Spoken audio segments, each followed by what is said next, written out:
Mungkin ketika kita mendengar candi umat Buddha terbesar, terlintas di benak nama Candi Borobudur. Tapi tahukah Anda, ada candi yang luasnya 8 kali lebih besar dari Candi Borobudur dan diakui sebagai pusat pendidikan terpenting di Asia Tenggara. Namanya Kawasan Cagar Budaya Nasional Muara Jambi.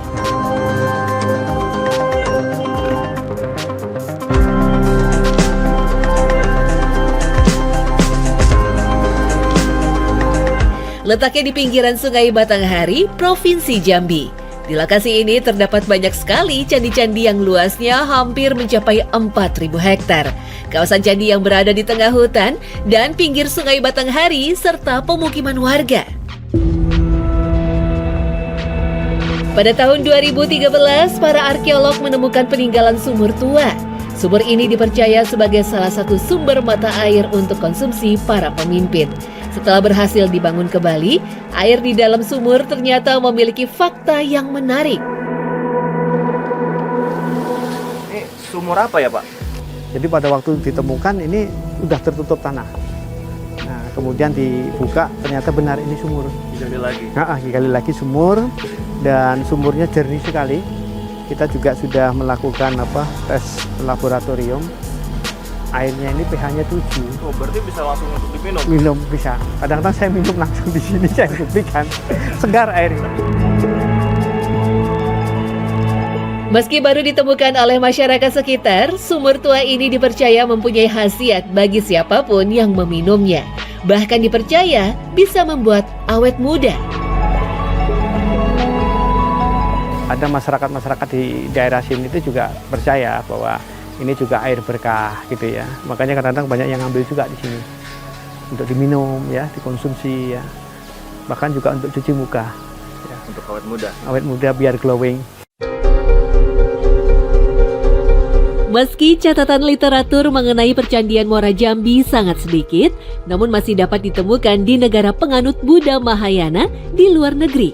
Candi Muara Jambi dikenal sebagai tempat ibadah dan pusat pendidikan di pulau bernama Swarma Dwipa atau sekarang dikenal dengan Sumatera. Dengan Dharma Kirti sebagai guru besar dan Atisa Sricnana Dipankara sebagai murid berasal dari India yang belajar selama 12 tahun, yang sampai saat ini masih dipelajari oleh umat Buddha di sana. Bukan hanya dikenal sebagai pusat pendidikan, kerajaan pada waktu itu juga sudah mengenal petunjuk waktu memanfaatkan sinar matahari. Dengan ditemukannya batu besar yang di tengahnya terdapat lubang kecil. Misalkan ini ada tongkat di sini ya. Ini cuma sudah rusak ya. Dulunya ini datar, ada diagram-diagramnya. Tapi kemudian udah rusak ya. Nah ini kalau dikasih tongkat seperti ini, semakin panjang bayangannya berarti matahari masih pagi. Masih pagi. Tetapi makin dekat di tengah hari ya, ini maka semakin dekat bayangannya dengan titik tongkat tengah ini berarti Siang. tengah hari, siang hari. Ya. Kawasan candi yang berada di tengah hutan lebat dipercaya masyarakat sekitar mempunyai penunggu goib. Penunggu yang menjaga candi agar tidak dirusak oleh orang yang tidak bertanggung jawab. Pengunjung ataupun warga dilarang mengambil batu atau memburu binatang liar yang berada di sekitar hutan dan percandian Muara Jambi. Ketika dilanggar akan mengalami hal-hal goib, bahkan bertemu dengan penunggu hutan. Ada pendatang yang dari Mersam, orangnya kan dari Mersam. Itu pernah datang ke Candi Kedaton itu, dia kan tiba-tiba sampai ke Candi Kedaton itu, nah itulah mungkin tanpa permisi dulu kan, langsung dia ngambil batu. Jadi pas dibawa balik lah dia dengan batu kerikil lah kayaknya kan, mungkin entah untuk apa batu cincin apa nggak tahu gitu kan. Jadi setelah itu kan dia balik ke rumah, itu langsung sakit dia, langsung sakit. Nah jadi mungkin malamnya itu kan dapat mimpi dia, besoknya tuh langsung lagi dikembalikan batu kerikil itu tadi di Candi Kedaton itu. Pada tahun 2023, pemerintah melakukan pembebasan lahan di kawasan percandian Muara Jambi baru hingga mencapai 130 hektar. Rencananya kawasan candi akan ditata ulang sebagai konsep harmonisasi dengan ekosistem alam sekitarnya. Dengan demikian diharapkan akan adanya keseimbangan antara alam dan budaya di sana. Situs Percandian Muara Jambi sebenarnya telah muncul dalam catatan purbakala Belanda pada tahun 1937. Setelah seorang peneliti bernama Snitger menggali kawasan candi, baru pada tahun 1978 hingga 1980 dilakukan pemugaran di sekitar Candi Gumpung. Dilanjutkan pada tahun 2022 setelah Presiden Joko Widodo perintahkan untuk revitalisasi Percandian Muara Jambi. Menurut saya Candi Muara Jambi ini dulunya adalah sebuah tempat untuk pembelajaran seperti universitas pada zaman dahulu. I'm actually amazed that there is a temple like that in Indonesia. I mean, I know we have a lot of temples, but this one is so old. So I really loved actually going to the museum and reading about that. And then coming here and walking through the grounds. I mean, there's a few of them, yeah. So it's quite extraordinary, and they're perfectly preserved. So it's yet another amazing thing to find in Indonesia. Saat ini candi yang sudah berhasil dibangun kembali sejumlah 11 candi seperti Candi Kedaton, Candi Gedong, Candi Gumpung, dan masih banyak lagi yang belum digali. Salah satu yang sedang dalam proses penggalian adalah Candi Kotomahligai. Prosesnya memakan waktu yang lama karena susunan batu bata yang tertimbun tanah dan pohon besar sehingga cukup menyulitkan bagi para arkeolog. Tim ini sedang melakukan ekskavasi arkeologi, penelitian arkeologi untuk mempersiapkan proses pemugaran struktur candi.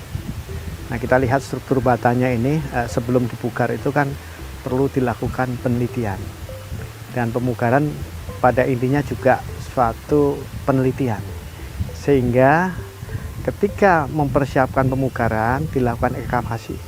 Nah, di dalam ekskavasi ini akan menemukan artefak maupun fitur-fitur dari tinggalan masa lalu, sehingga ketika nanti sudah dipugar akan lengkap dengan narasi sejarahnya berdasarkan hasil penelitian.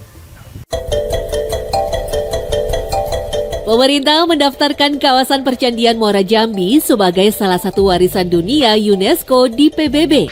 Usia situs diperkirakan dari abad ke-7 Masehi sampai 13 Masehi, tidak jauh masanya dari Kerajaan Sriwijaya. Pada zaman candi ini adalah tempat belajar mengajar umat agama Buddha dengan ditemukannya artefak dan stupa Buddha.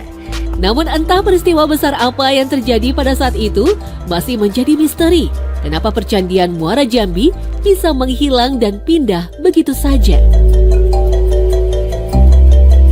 Fakta menarik dari temuan yang akhir-akhir ini ya di Kotomahligai ini, ketika kita mengupas bangunan Setyagara ya sebagai tempat ibadah itu, kita menemukan potongan sisa-sisa bangunan ya, tiang bangunan yang sudah roboh.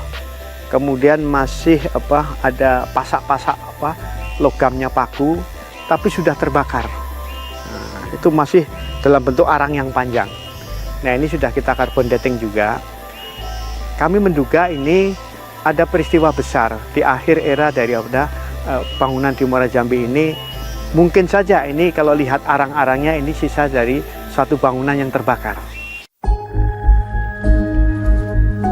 Salah satu candi yang sudah selesai direvitalisasi atau dibangun kembali adalah Candi Kedaton. Candi Kedaton adalah salah satu candi yang terbesar dengan luas 4 hektar. Di dalamnya banyak sekali peninggalan seperti Candi Induk yang dipercaya sebagai salah satu lokasi untuk pemukiman para datuk atau petinggi pada zaman itu, serta kegiatan belajar mengajar dan pusat ibadah umat Buddha, yang di dalamnya terdapat sebuah makam salah satu datuk yang paling dihormati pada saat itu. Tempat apa nih Pak bangunan ini Pak? Nah, ini sebenarnya juga candi juga ya disebut, tapi juga kita sebut juga dengan Setyagara, dan di atasnya ada stupa. Nah, biasanya tempat seperti ini, stupa yang ada di komplek pemukiman para biku lah waktu itu ya, ini ada juga untuk memuliakan atau menghormati biku atau guru yang sudah tidak ada. Oh, sudah meninggal. Meninggal, setelah itu dikremasi, kemudian reliknya juga disimpan di sini dan dibuatkan stupa di sini.